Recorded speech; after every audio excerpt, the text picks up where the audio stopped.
Hi everyone, welcome back to my channel Fun and Learn with Manasi. Today we're going to learn about fractions. We'll discover what fractions are, how to read them, and how to use them in everyday life.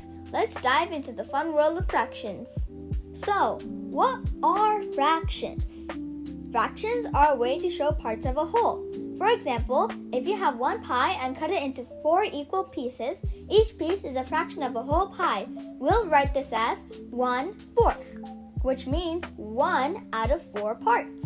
The top number is called the numerator, and the bottom part is called the denominator. The numerator tells us how many parts we have, and the denominator tells us how many equal parts the whole is divided into.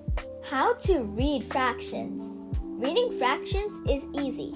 Let's take the number 3/5. The top number 3 tells us that we have 3 parts, and the bottom number 5 tells us the whole is divided into 5 parts. You might also see fractions like 1/2.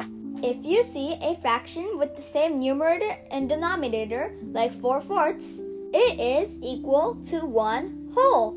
Using fractions in real life. Fractions are everywhere in our daily lives. If you share a pizza with your friends, you might cut it into slices.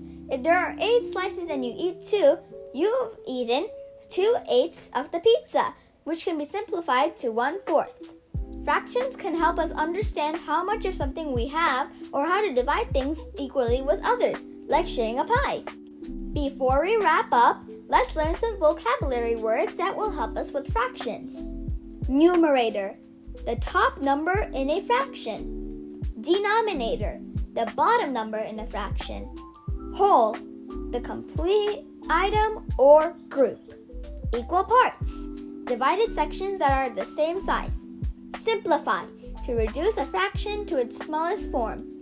Make sure you study these vocabulary words, and in the comments below, write down a sentence for these vocabulary words. Now, let's have some fun with math jokes.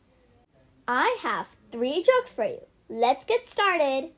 Why is 6 afraid of 7? I'll give you 10 seconds to think.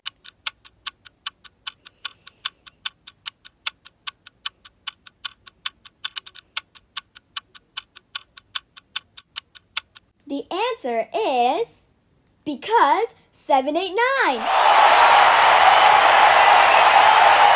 What did 0 say to 8?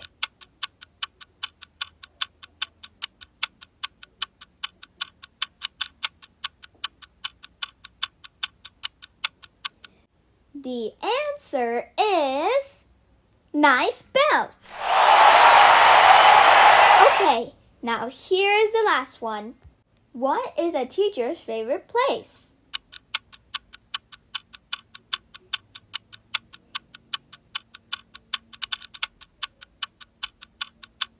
Times Square. Thanks for joining me on this fun adventure into the world of fractions. Remember, fractions are useful in our everyday lives. Keep practicing and soon you'll be a fraction expert. Bye!